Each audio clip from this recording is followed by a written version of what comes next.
السلام علیکم ورحمۃ اللہ وبرکاتہ۔ الحمد للہ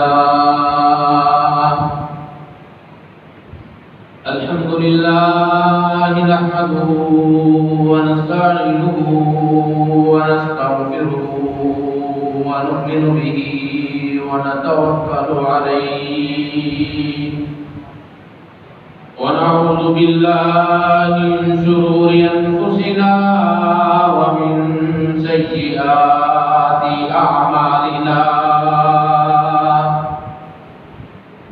من يهده الله فلا مضل له ومن يضلل فلا هادي له ونشهد أن لا إله إلا الله وحده لا شريك له وأشهد أن محمدا عبده ورسوله اللهم صل على محمد وعلى آل محمد كما صليت على إبراهيم وعلى آل إبراهيم إنك حميد مجيد اللهم بارك على محمد وعلى آل محمد كما باركت على إبراهيم وعلى آل إبراهيم إنك حميد مجيد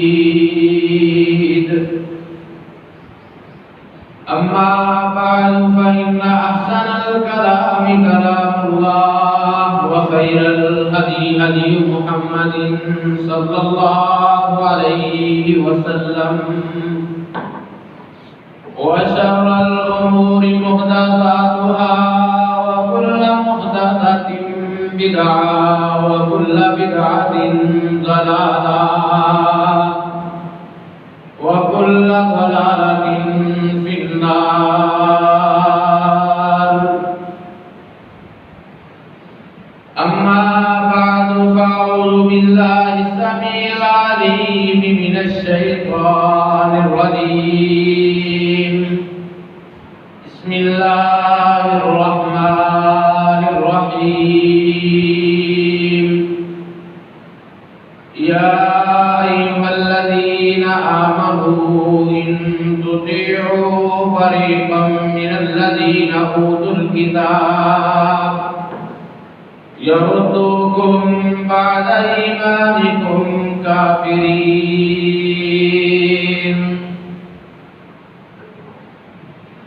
وقال النبي صلى الله عليه وآله وسلم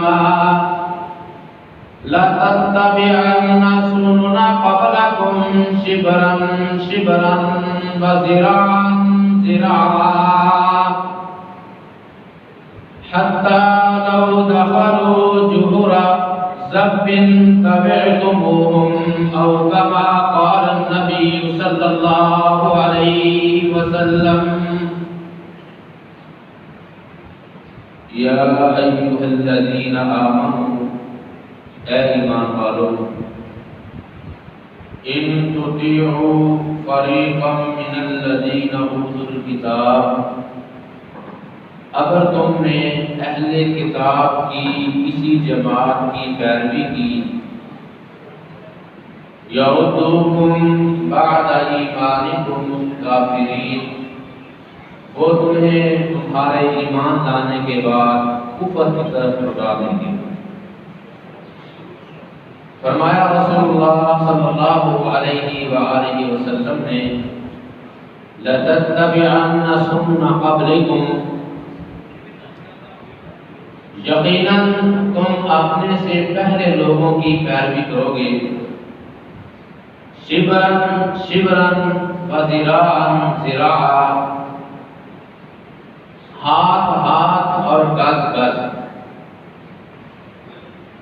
حتی لو دخلوا جحر ذب، یہاں تک کہ اگر وہ کسی گو کی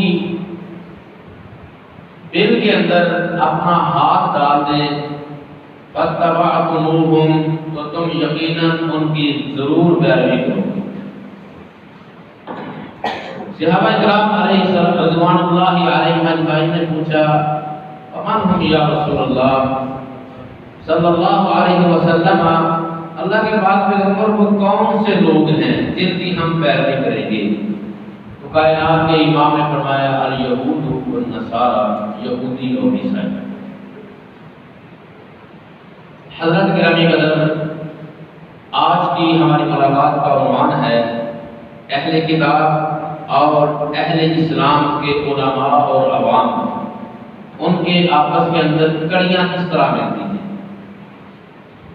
اہل کتاب دو گروہوں کو کہا جاتا ہے، ایک یہودی، دوسرے عیسائی۔ اہل کتاب سے مراد وہ لوگ ہیں جن کو اللہ تعالیٰ نے کتاب عطا فرمائی۔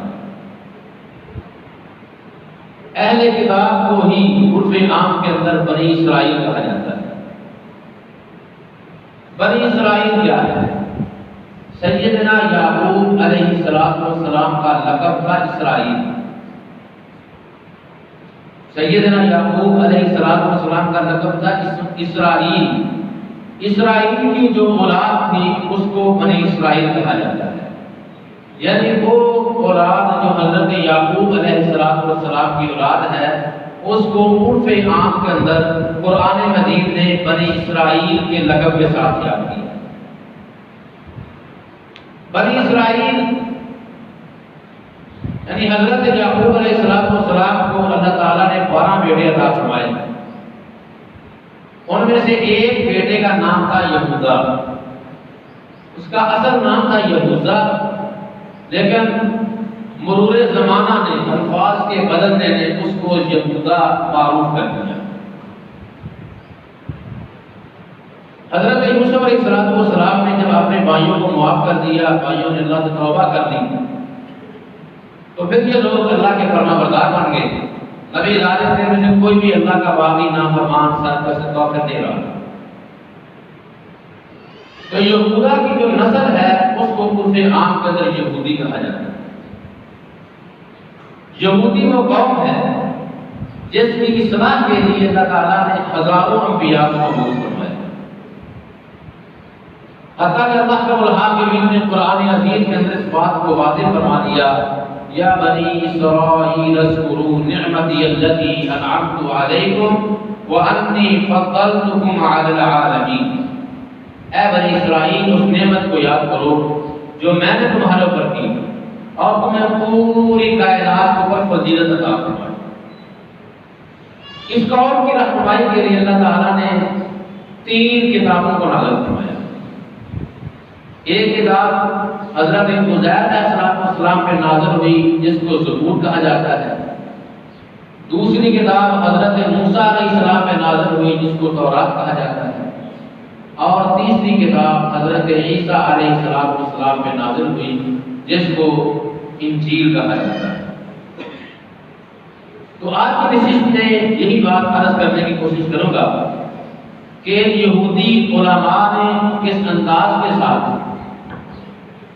اپنے دین کے اندر تبدیلیاں کی اور عوام نے ان تبدیلیوں کو کس طرح ایکسپٹ کیا، پھر فَأَضَلُّوا علماء بھی گمراہ ہو گئے، عوام بھی گمراہ ہو گئے، اور پھر اس کے بعد ہم تقابل کریں گے آج کے مسلمانوں کے ساتھ کہ مسلمان بھی کہیں کسی ڈگر پہ چڑھے ہوئے، جو غلطیاں انہوں نے کی تھی، جو کوتاہیاں انہوں نے کی تھی، کہیں اہل اسلام علماء اور عوام بھی انہی کوتاہیوں کے اندر مبتلا نہیں ہو چکے، اور اس کے بعد ان کا انجام کار کیا ہوا اس کو عرض کر کے اپنی بات کو کمپلیٹ کرنے کی کوشش کروں گا۔ مال کے عرض سما سے التجا ہے اللہ تعالیٰ مجھے حق بیان کرنے کی توفیق نصیب فرمائے۔ یہودیوں اور عیسائیوں کے حوالے سے نبی کریم صلی اللہ علیہ وآلہ وسلم نے ایک واضح حکم دیا. واضح حکم کیا ہے؟ خالف الیہود والنصارى، یہودیوں اور عیسائیوں کی مخالفت کرنی ہر معاملے کے اندر، پیدائش سے لے کر وفات کرنا. ایک بات بطور دلیل کے سیدنا ابو بکر صدیق رضی اللہ تعالی عنہ کے والد گرامی، ان کا نام ہے ابو قحافہ. یہ جب مسلمان ہوئے تو ان کی عمر 100 سال کے قریب تھی، بڑھاپے کے اندر پہنچے ہوئے تھے. نبی علیہ السلام کی خدمت میں حاضر ہوتے ہیں، اسلام قبول کرتے ہیں. سال کے بعد سفید ہو چکے تھے اور داڑھی کے بعد بھی سفید ہو چکے. اللہ اکبر کبیرہ. تو نبی علیہ السلام نے کہا کہ ابو بکر اپنے والد کے بالوں کو رنگ دو، کیونکہ یہودی اور عیسائی اپنے بالوں کو رنگتے نہیں ہیں، اس لیے تم نے یہودی اور عیسائیوں کی مخالفت کر دی. ارے ہر حال میں اللہ کے پاک پیغمبر علیہ السلام نے یہودیوں اور عیسائیوں کی مخالفت کا حکم دیا ہے. لیکن بدقسمتی کا عالم یہ ہے کہ آج کا مسلمان لمحہ لمحہ ان کی پیروی کرتا ہے، جگہ جگہ ان کی پیروی ہو رہی ہے، اور ان کی پیروی کر کے ندامت اور شرمندگی بھی محسوس نہیں کی جاتی بلکہ فخر محسوس کیا جاتا ہے. عزیزان گرامی قدر، نبی کریم علیہ السلام نے اس بات کو واضح فرما دیا کہ تم ضرور بنی اسرائیل کی پیروی کرو گے. ایک روایت بتاتا ہے کہ بنی اسرائیل 72 فرقوں میں تقسیم ہوئے، تم 73 فرقوں میں تقسیم ہو جاؤ گے. کلہم فی النار، سارے کے سارے جہنم میں جائیں گے، الا ملۃ واحدہ، سوائے ایک جماعت کا.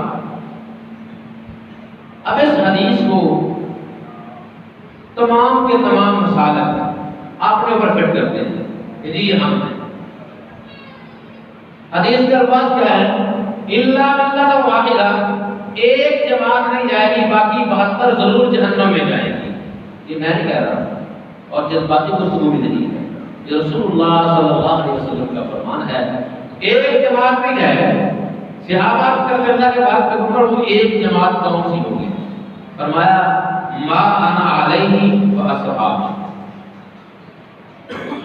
کہ جن کا عقیدہ میرے اور میرے صحابہ جیسا ہوگا، جن کی معیشت میرے اور میرے صحابہ جیسی ہوگی، جن کی معاشرت میرے اور میرے صحابہ جیسی ہوگی، جن کا اخلاق میرے اور میرے صحابہ جیسا ہوگا، جن کا کردار میرے اور میرے صحابہ جیسا ہوگا، وہ جواب کے اندر بھی جائیں گے.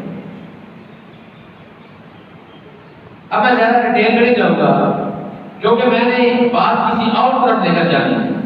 رسول کریم علیہ السلام نے آگے فرمایا کہ اگر بنی اسرائیل میں سے کوئی فرد اپنی ماں کے ساتھ بدکاری کرے گا تو میری امت کا بھی کوئی فرد اپنی ماں کے ساتھ ضرور بدکاری کرے گا. حضرت گرامی قدر، یہودیوں اور عیسائیوں کی مخالفت کا حکم دیا، لیکن بائی نیچر اس بات کو بیان کر دیا کہ میری امت یہودیوں اور عیسائیوں کی ضرور پیروی کرے گی. لیکن جو پیروی کرے گا اللہ لَنْتُمْ عَنْ سَوَاءِ السَّبِيلِ، وہ تو سیدھے راستے سے بھٹک جائے گا، اور جس نے ان کی مخالفت کی، میرے حکم کو مان لیا، وہ راہ راست کا راہی بن جائے گا. عزیزان گرامی قدر، سب سے پہلی بات جو یہودیوں اور عیسائیوں نے کی وہ اللہ کی حدود کا انکار کیا. اللہ کی حدود کا انکار کیا.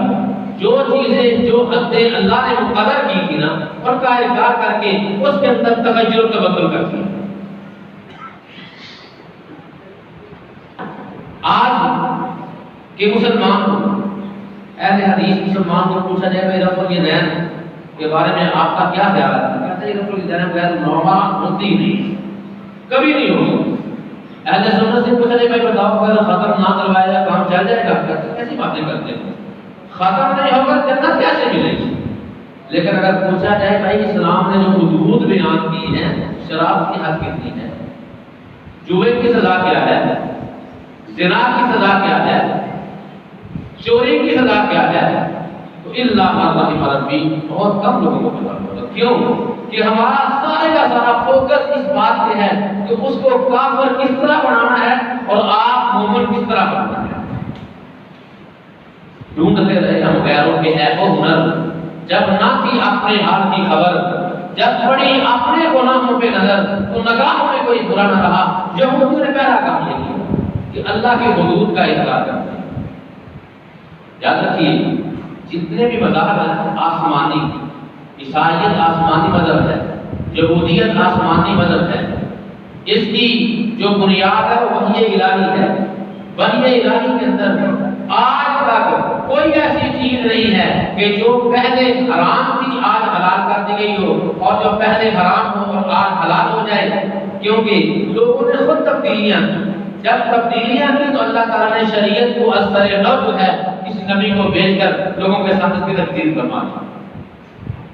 تمام شریعتوں کے اندر چوری کی سزا ہاتھ کاٹنا ہے، تمام شریعتوں کے اندر زنا شادی شدہ زانی کی سزا سنسار کرنا ہے، تمام شریعتوں کے اندر شراب پینے والے کو کوڑے لگائے جائیں گے، جھوٹے کی سزا مقرر ہے۔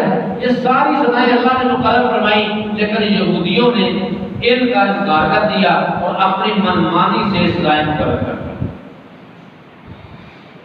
کیا آج مسلمانوں نے ایسا نہیں کیا؟ یہودیوں کے بعد نبی علیہ السلام کے پاس ایک یہودی خاندان کا کیس آیا۔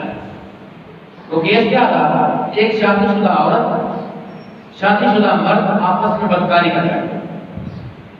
پیغمبر کائنات علیہ السلام کے پاس یہودی آئے، آ کر کہنے لگے اے محمد صلی اللہ علیہ وسلم، پوری اللہ کی قسم ہمارا فیصلہ کتاب اللہ کے روشنی میں کرنا۔ صحیح بخاری کی حدیث ہے، کائنات کے امام فرماتے ہیں واللہ لأقضین بینکم بکتاب اللہ، اللہ کی قسم میں تمہارا فیصلہ اللہ کی کتاب کی روشنی میں کروں گا۔ اور فیصلہ سنا دیا، ان کو سنسار کر دیا جائے، رجم کر دیا جائے۔ تو یہودی علماء درمیان میں حائل ہو گئے، کہنے لگے جی نہیں، ہماری کتاب کے اندر ایسا فیصلہ نہیں ہے، تورات میں ایسی کوئی بات نہیں لکھی ہوئی کہ شادی شدہ زانی کو سنسار کیا جائے۔ انہی اوقات کے اندر یہودیوں کے بہت بڑے عالم سیدنا عبداللہ بن سلام رضی اللہ تعالیٰ عنہ، ان کو اللہ تعالیٰ نے اسلام کی دولت سے مالا مال کر دیا۔ سیدنا عبداللہ بن سلام نے پیغمبر کائنات علیہ السلام سے عرض کی، اللہ کے پاس پیغمبر سے فرمائیے کہ جاؤ اپنی تورات لے کر آؤ۔ وہ تورات لے کر آئے، اور جب تورات لائے تو جہاں یہ آیات لکھی ہوئی تھی وہاں پر ہاتھ رکھتے، اوپر اور نیچے سے پڑھتے، اوپر پڑھتے نیچے پڑھتے، اور پھر کیا کرتے؟ کہتے دیکھو یہاں تو کوئی معاملہ نہیں ہے۔ انہوں نے کیا سزا مقرر کی تھی کہ ان شادی شدہ زانیوں کو ان کے چہرے کو کالا کیا جائے گا اور کسی گدھے کے اوپر بٹھا کر پورے گاؤں کا چکر لگوا کے ان کی انسلٹ کی جائے، اپنی طرف سے ایک سزا مقرر کر۔ حضرت عبداللہ بن سلام رضی اللہ تعالیٰ عنہ وہ فرمانے لگے، پر اللہ کے پاس پیغمبر ان سے کہیے اپنا ہاتھ اٹھائیے۔ جب ہاتھ اٹھایا تو نیچے وہ آیات لکھی ہوئی تھی کہ جو زانی شادی شدہ زنا کرے گا اس کو رجم کیا جائے گا۔ یہ یہودی علماء کی بات ہے۔ اور پچھلے دنوں ہماری مسجد کے اندر بہت بڑے شیخ درس دینے کے لیے آئے، کا نام ہے مولانا عثمان اسماعیل سرکی۔ انہوں نے ایک واقعہ سنایا جو بالکل ان کی مشابہت اور مطابقت رکھتا ہے۔ میرا ویسے علاقہ نہیں ہوتا کہ کسی مسئلے کے اوپر کیچڑ اچھالتا، لیکن اللہ ایک ترغیب یہ بات بتانے لگا۔ وہ سنانے لگے واقعہ، کہتے ہیں کہ میں نے خود گجرانوالہ کی معروف شخصیت ہے مولانا زاہد الراشدی صاحب، ان سے جا کر ان کی صحیح البخاری کو دیکھا، جن صفحات پہ رفع الیدین کی روایات ہیں انہوں نے صفحات کو اسٹیپل کیا ہوا ہے، نہ ان کو کھولتے ہیں نہ پڑھتے ہیں نہ لوگوں کو سناتے ہیں۔ انہوں نے ہاتھ رکھ لیا، انہوں نے اسٹیپ کر لیا لوگوں کو دین سے دور کرنے کے لیے۔ حضرت علی وقار انہوں نے بھی دین کو بدلا، انہوں نے بھی دین کو بدلا۔ ان علماء نے بھی دین کے اندر جب خرابیاں اور خرافات بنائی اور دین کو تبدیل کر کے رکھ دیا۔ آج جس معاشرے کے اندر میں اور آپ رہ رہے ہیں، ہمارے علماء نے بھی ہمیں غلط گائیڈ کیا ہے، غلط گائیڈ کیا ہے۔ رات کو میں کتاب پڑھ رہا تھا دیوبندی عالم کی مولانا مسعود اظہر صاحب کی کتاب پڑھ رہا تھا، انہوں نے بڑی نا عجیب بات کہنے لگا کہ میرا ایک غیر مقلد یعنی اہل حدیث کے ساتھ میری بات ہو گئی، تو میں نے اسے کہا بتا تجھے قرآن پڑھنا آتا ہے؟ کہنے لگا کہ ہاں مجھے قرآن پڑھنا آتا ہے۔ کہتے ہیں میں نے اس سے پوچھا اچھا فلاں آیت جو ہے اس کا ترجمہ اور تفسیر کیا ہے؟ وہ بندہ پریشان ہو گیا۔ مولانا لکھتے ہیں پھر میں نے اسے کہا اسی لیے ہم کہتے ہیں کہ قرآن سمجھنا تمہارے پاس کی بات ہی نہیں ہے، قرآن سمجھنا حدیث سمجھنا تمہارے پاس کی بات نہیں ہے، اس لیے ہم کہتے ہیں کہ ہمارے پیچھے چلو تاکہ ہم تمہیں گائیڈ کریں۔ عزیزان گرامی قدر، رسول اللہ صلی اللہ علیہ وسلم کی سیرت کیا بتاتی ہے، تحقیق کرو کہ کائنات کے امام علیہ السلام نے اپنے صحابہ کو دلائل کی بنیاد پہ اپنے صحابہ کو قائم کیا ہے۔ یہ نہیں کہا کہ جب میں کہتا ہوں کہ نبیوں کیوں نہیں مانتے ہو، دلائل کی بنیاد پہ قائم کیا ہے۔ عزیزان گرامی قدر، ان علماء نے بھی اپنی عوام کو اصل کتاب سے دور رکھنے کے لیے بڑے ہیلے بہانے تلاش کیے۔ آج کے علماء نے بھی عوام کو اصل کتاب اللہ سے رہنمائی حاصل کرنے کے لیے بڑے ہیلے بہانے ان کے سامنے رکھ دیے۔ جو قرآن کو سمجھنے کے لیے 84 علوم کا سیکھنا لازم ہے۔ 84 علوم آئیں گے تو آپ کو قرآن آئے گا، وگرنہ قرآن نہیں آئے گا۔ عجیب معاملہ ہے، عجیب معاملہ ہے۔ ویسے ایک عام آدمی واقعی پریشان ہو جاتا ہے۔ میں نے فقہ کی کتابوں کو پڑھا، اللہ کی قسم اٹھا کے کہتا ہوں، اللہ کی قسم اٹھا کے کہتا ہوں، قرآن سامنے ہے، ممبر رسول پہ اوپر کھڑا ہوں، قرآن سمجھنا آسان ہے، احادیث سمجھنا آسان ہے، فقہ کی کتابوں کو سمجھنا بڑے مشکل ہے، انتہائی مشکل ہے۔ عزیزان گرامی قدر، ان علماء نے کیا کیا؟ اللہ کی حدود کو بدلا، اپنی طرف سے سزائیں مقرر کر دی۔ آج تو علماء نے بھی حدود کو بدلا، اپنی طرف سے سزائیں جو ہے مقرر کر دی۔ شریعت اسلامیہ نے گستاخ نبی کی سزا مقرر کی قتل۔ تو آج پاکستانی عدالتوں کے اندر جس کی بنیاد لا الہ الا اللہ محمد رسول اللہ ہے، اس ملک کے اندر ایک خاتون پیغمبر کائنات کی گستاخی کرتی ہے، اس کا مکمل تحفظ ہوتا ہے اور اس کو ان کی آقاؤں کے حوالے کیا جاتا ہے۔ اور حال ہی میں 2-3 دن پہلے ایک یونیورسٹی کی پروفیسر نے بھی توہین رسالت کے قانون کو کالا قانون قرار دیا اور اس بات کی گستاخی کر دی ہے کہ رسول اللہ صلی اللہ علیہ وسلم کے بارے میں جو قانون بنایا گیا ہے یہ قانون صحیح نہیں ہے، لیکن اس کو بھی کھلی چھٹی ہے، ان قریب تھوڑے دنوں کے بعد بھی وہ بھی اپنے اصل آقاؤں تک پہنچ جائے گا۔ حدود اللہ کو جب پامال کیا جاتا ہے تو پھر اللہ کی طرف سے عذابات اور مصائب آتے ہیں۔ دوسرا کام اللہ اکبر کبیرہ، دوسرا کام جو یہودی اور عیسائی علماء نے کیا اور اسی کام کو آج کی امت مسلمان بھی اپنایا ہے، وہ کام کیا تھا؟ جب وہ دیکھ کر بھی عذاب آیا ہے، کوئی عذاب آیا ہے، فی الفور اللہ کی طرف رجوع کرتے ہیں۔ اللہ تعالیٰ نے حضرت موسیٰ علیہ السلام کے قصے کو بڑی ڈیٹیل کے ساتھ بیان کیا قرآن مجید کے اندر۔ اگر اللہ تعالیٰ توفیق عطا فرما دے تو قرآن کو ترجمے کے ساتھ پڑھو، اللہ کی قسم مشکل نہیں ہے، صرف پڑھنا مشکل ہے۔ اللہ اکبر کبیرہ، قرآن مجید نے بڑی ڈیٹیل کے ساتھ بیان کیا۔ فَأَرْسَلْنَا عَلَيْهِمُ الطُّوفَانَ وَالْجَرَادَ وَالْقُمَّلَ وَالضَّفَادِعَ وَالدَّمَ آيَاتٍ مُفَصَّلَاتٍ۔ اللہ تعالیٰ نے کئی قسم کے عذاب نازل کیے۔ جب بھی کوئی عذاب آتا تو قوم حضرت موسیٰ علیہ السلام کے پاس آتی، اے نبی موسیٰ اللہ سے دعا فرماؤ کہ اللہ اس عذاب کو ٹال دے۔ موسیٰ نبی اللہ سے دعا کرتے عذاب ٹل جاتا۔ بالکل یہی روش آج کے مسلمان، جب کوئی مصیبت آتی ہے پھر فوراً اللہ کی طرف گڑ گڑانا شروع کر دیں۔ جب مصیبت ٹل جاتی ہے پھر اپنی انہی مکاریوں کے اندر، انہی اللہ کی بغاوتوں کے اندر مبتلا ہو جاتے ہیں۔ اور پھر ایک وقت آیا قرآن نے بیان فرمایا ہے ایک وقت ایسا بھی آیا کہ چھوٹے چھوٹے عذاب جب ان کے اوپر آئے وہ معافیاں مانگتے اللہ معاف فرما دیتے، عذاب ٹل جاتا. اور ایک وقت ایسا بھی آیا کہ جب ان کے اوپر عذاب آتا وہ ڈرتے ہی نہیں تھے. جب ان کے اوپر کوئی پریشانی آتی وہ ڈرتے ہی نہیں تھے. اللہ کا کبیرہ. تصورات میں جا کر سوچے کہ آج امت مسلموں کا کوئی حال ہو چکا. جب زلزلہ آیا تھا اس وقت ایک دفعہ مسلمان ڈر گئے، اللہ کی طرف رجوع کیا، مساجد آباد ہو گئی، اللہ کی طرف رونا شروع کر دیا، اللہ سے معافی مانگی.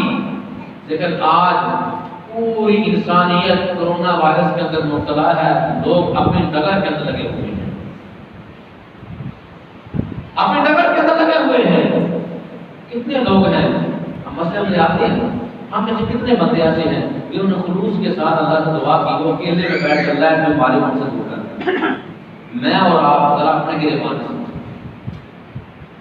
کیا مطلب ہم آپ کو عذاب سمجھتے نہیں ہیں. ایک چور چار اور عوام کی تھی کہ ان کے اوپر چھوٹے چھوٹے عذاب جب آتے معافیاں مل جاتی پھر وہ عذاب کا عذاب سمجھتے. عزیزان گرامی قدر، اللہ تعالی الحاکمین نے اہل کتاب کی تیسری برائی کو بیان کیا. پیغمبر کائنات علیہ السلام نے فرمایا لعن اللہ الیہود والنصارى. اللہ تعالیٰ یہودیوں اور عیسائیوں پر لعنت فرمائے. اللہ کی بات پہ ہمارا کیوں کیا جرم کیا انہوں نے؟ فرمایا اتخذوا قبور انبیائہم مساجد. انہوں نے اپنے انبیاء کی قبروں پہ سجدے کرنا شروع کر دیے. انبیاء کی قبروں پہ سجدے کرنا شروع کر دیے. کنہوں نے؟ یہودیوں نے اور عیسائیوں نے. کیا آج مسلمان ایسا نہیں کر رہے؟ میں نہیں کہتا، خود سروے کریں. کیا آج ہر محلے کے اندر، ہر گاؤں کے اندر، ہر شہر کے اندر ایسے مقبرے نہیں ہیں جن کے اوپر لوگ جاتے ہیں، عقیدت کے ساتھ جاتے ہیں، وہاں جا کے سجدے ہوتے ہیں اور کوئی روکنے والا بھی نہیں؟ یہودی بھی وہی کرتے رہے، آج کا مسلمان بھی وہی کرے. ان کے اوپر پیغمبر کائنات لعنت فرمائے. آج کا مسلمان میں ہمیں جنت میں جائیں گے؟ اللہ تعالی بکار یہ خوش فہمی ان میں بھی تھی کہ جنت تو ہماری ہے، ہم نے جائے گا تو کون جائے گا؟ اور آپ نے کہا وقالوا لن يدخل الجنة الا من كان هودا او نصارى. انہوں نے کہا لن يدخل الجنة، کبھی بھی کوئی فرد بھی جنت میں نہیں جائے گا الا من كان هودا او نصارى، مگر وہی جائے گا جو یہودی ہوگا یا عیسائی ہوگا. بھائی کیوں اتنی بڑی دلیل کیسے، اتنی بڑی بات کیسے کر دی؟ کہنے لگے ہم ابناء اللہ و احباؤہ، ہم اللہ کے بیٹے ہیں، ہم اللہ کے لاڈلے ہیں، ہم جنت میں جائے گا تو کون جائے گا؟ کیا آج وہی خوش فہمی ہمارے اندر موجود ہے؟ ہم آخری نبی کے امتی ہیں، ہم جنت میں جائے گا تو کون جائے گا؟ کیا آج یہ بات ہمارے اندر موجود نہیں ہے؟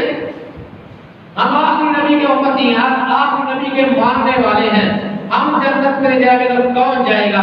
عزیزان گرامی قدر یہ خوش فہمیاں بندے کو برباد کر دیتی ہیں.